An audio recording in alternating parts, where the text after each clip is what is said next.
Leave him alone. He's going to end up biting you. You play too hard.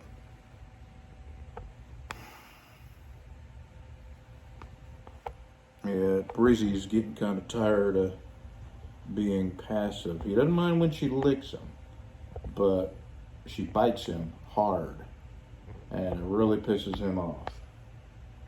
And he's getting tired of it. And any day I expect him to turn around and school her. But I think he hasn't yet, because he knows that, she's part of my pack. Any minute now, I'm going to get to working on this. That's much further away from me than it looks. It's at least a foot 16 inches away from the side of me, but it looks like it's closer than that. It's not.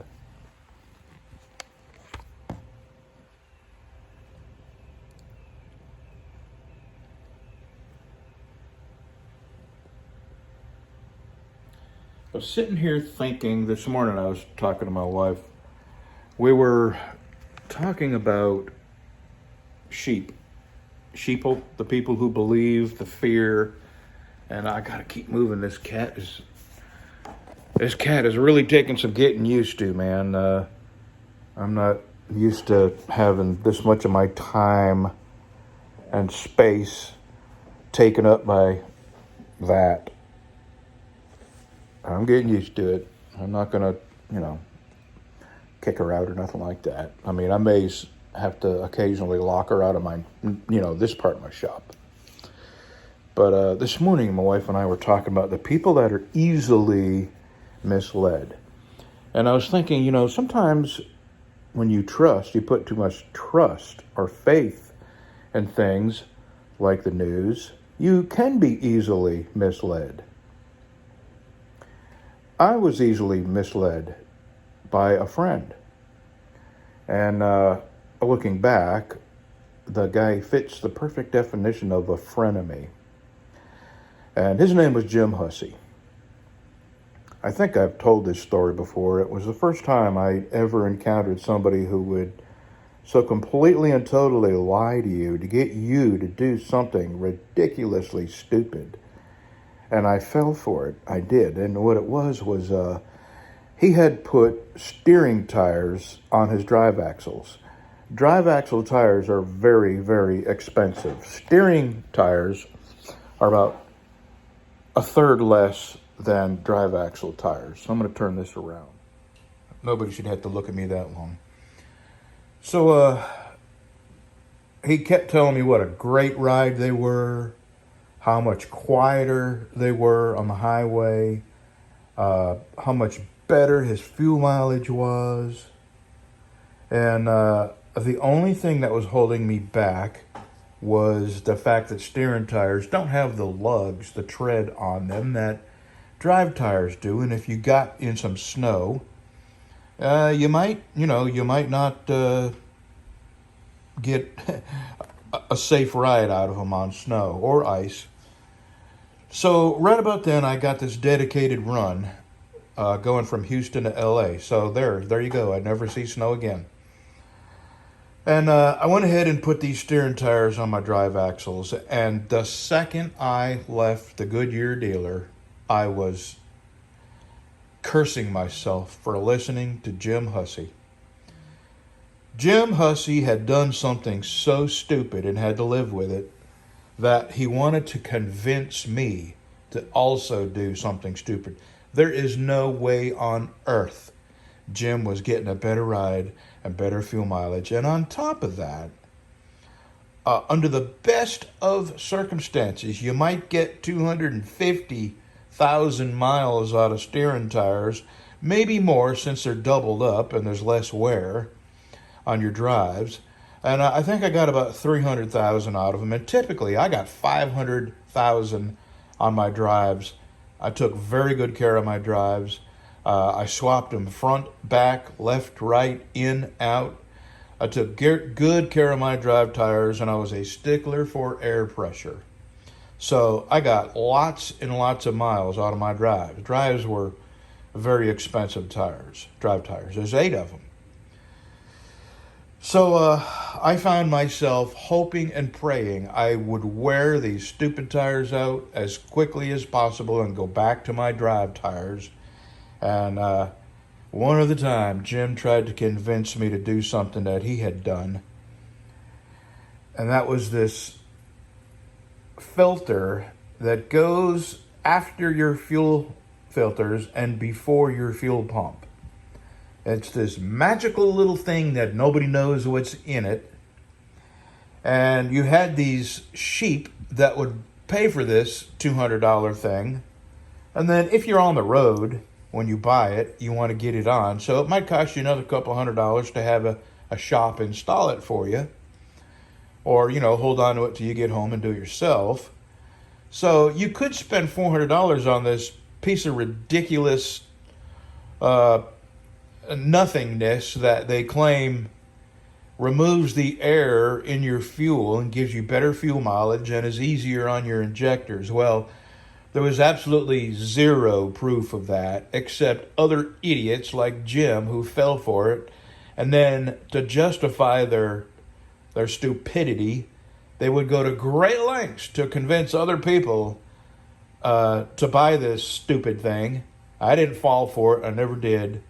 And there was one more thing. They're called air tabs, and you're supposed to stick these miraculous air tabs on your aerodynamic wings that come off the back of your truck. That's supposed to, these wings close the gap between the nose of your trailer and the rear of your truck, and that actually does create more of a vacuum in between your truck and your trailer than the air rushing over your truck and hitting the front of your trailer or the edges of your trailer and decreasing your fuel mileage. So that was a known science. It worked. It was provable, and it had been proven in wind tunnels. So that was something that pretty much every truck had on it, except tankers. Tankers were not affected by not having the wings come off the back of your truck to close the gap. Anyway, there was these air tabs, and Jim bought these air tabs and stuck them all over his stupid truck, and right away goes to claiming got better fuel mileage. And microscopically, maybe over the period of 1,000,000 miles, you might find a microscopic increase in your fuel mileage, but nowhere near worth the cost of these things. It would take you 10 lifetimes to pay for them. Now, if you just had a hobby of increasing your fuel mileage microscopically at a time, I mean, everything you did, if you put hubcaps over your drive tire rims, if you had skirting going down the side of your truck below the cab, there was a million things you could do, but you could spend $10,000 to save $500 worth of fuel. You get what I'm saying? Now, if it's your hobby and that's all you're doing is having fun, trying to squeeze an extra drop of fuel out of every mile, fine. When you're on the road and that's your life, you got to have a hobby. But to have people convince you that they were saving enormous amounts of dollars, it just wasn't true. And there was no wind tunnel. I actually called the guy that invented these air tabs. He was in Canada.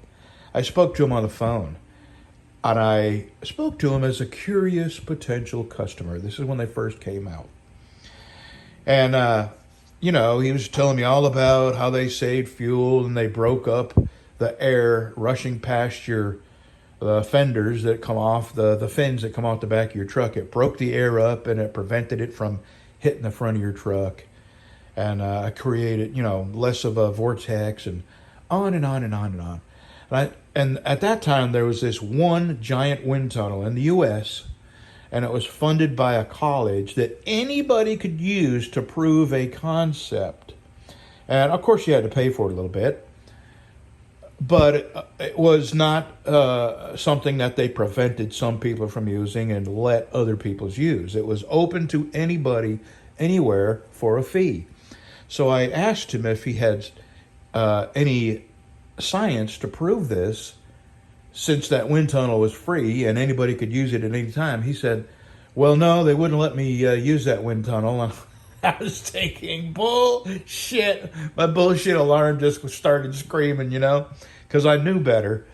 And I didn't want to have a confrontation with him. But when he said that, I knew there was absolutely not a shred of evidence to prove that these air tabs he had come out with, stick on no less, would benefit you in any way other than him saying it and convincing other drivers to spread the word. Because I'm telling you, when people do stupid shit, they go to great lengths. Not all people. Some people just realize they did stupid shit and say, hey, don't try that. I tried it, it didn't work. But there's a lot more people who, when they do stupid shit, they can't admit it, and they go to great lengths to lie and convince other people to do stupid shit. Makes them feel a bit better about doing stupid shit. So that was my my experience with Jim Hussey, who my very first person I ever encountered who was what you would refer to as a frenemy. That's something that, that's a term they've coined recently, as people who secretly wish bad on you or want you to make stupid mistakes. They don't wish you. I mean, what friend doesn't want another friend to be incredibly successful and cheer them on and wish good things for them? There are those people that don't. And it may take you a while to realize that. And that brings me back to what my wife and I were talking about, is all the sheep that are taking this thing and all the evidence that the people that have taken it are the ones that are getting sick from it most often, and they're blaming it on the ones who aren't sick and haven't taken it. It's mind-boggling. And I think there was just now some people took it because they had no choice. I know two people who took it because they simply, if they wanted to function in their jobs, and one of them is, two of them are good friends of mine. So I'm not talking about people that were forced to take it. I'm talking about the screaming memes, the sky is falling type, who stood in line for days to get it because they were convinced, even though they wouldn't, they have hid all the bad news concerning it. They've hidden it all. And if any leaks out, they wipe it off the internet. If somebody does a video about it, they remove the video. Are you still not wondering why? There's got to be a reason that they won't let any evidence, any science come out for 55 years. There's got to be a reason they don't want people to talk openly about it on the internet or YouTube. Do you not see the big picture here? You're being fooled. You're being convinced to take an unproven poison that so far has proven to hurt people more than help people. And these people that buy the air tabs and put steering tires on their drives and put air tabs on their truck, those are the kind of people that are taking this thing and trying to convince you that you're somehow not American if you don't do the stupid shit they're doing. Okay, let's get to sand and knives. I have got this sanded up to 320. My next grit will be 100. Let's have a peek in various angles of light.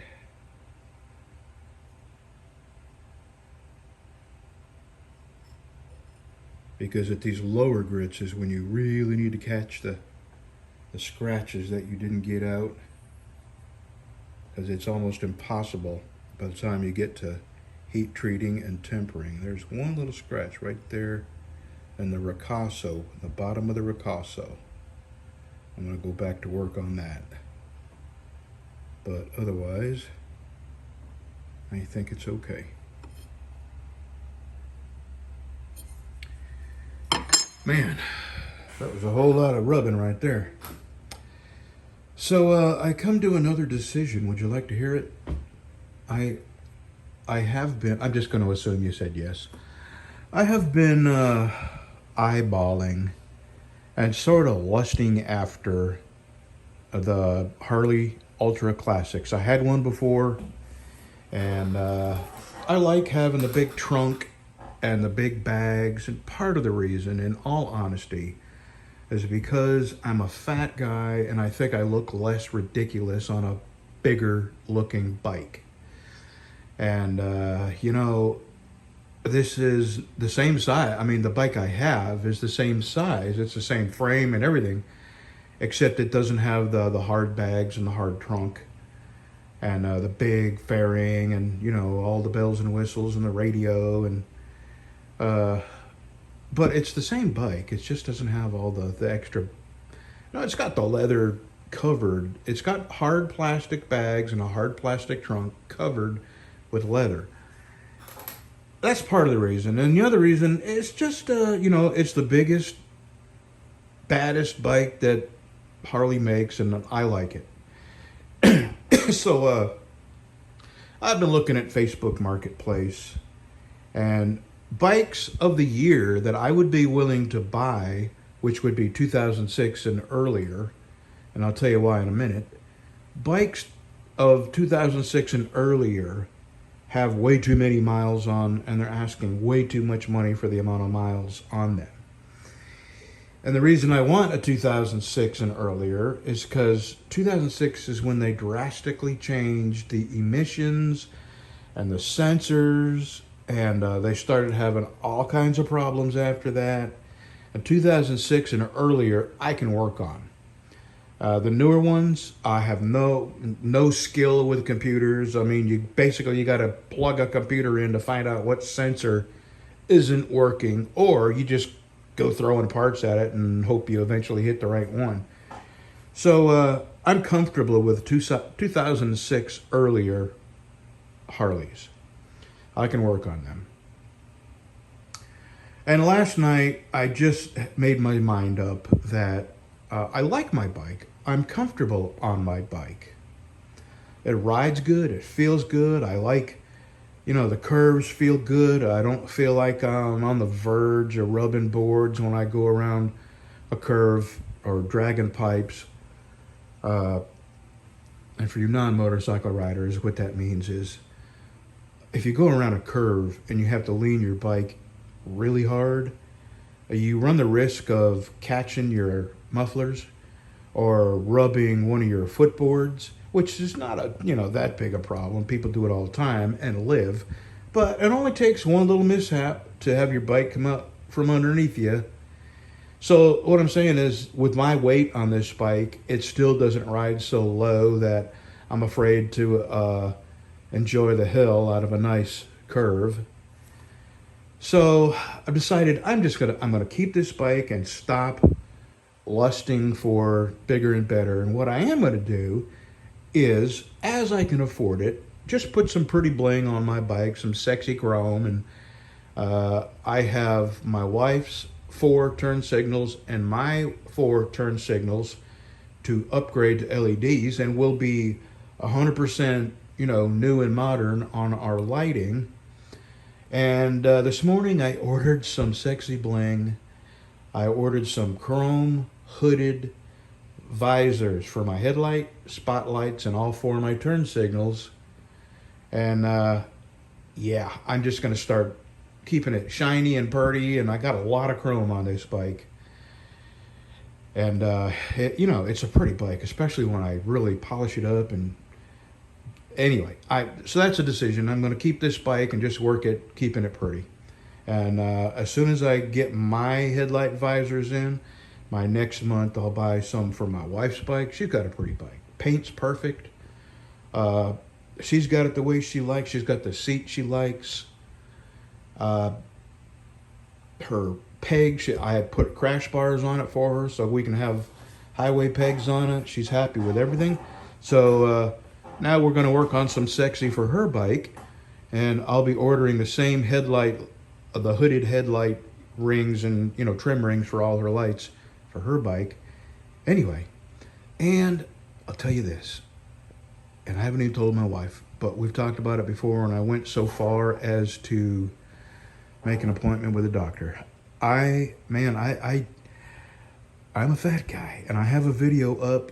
Haven't made it public yet, that I'm almost afraid to make public because a lot of y'all don't realize just how fat I am, and I'm embarrassed to be this fat.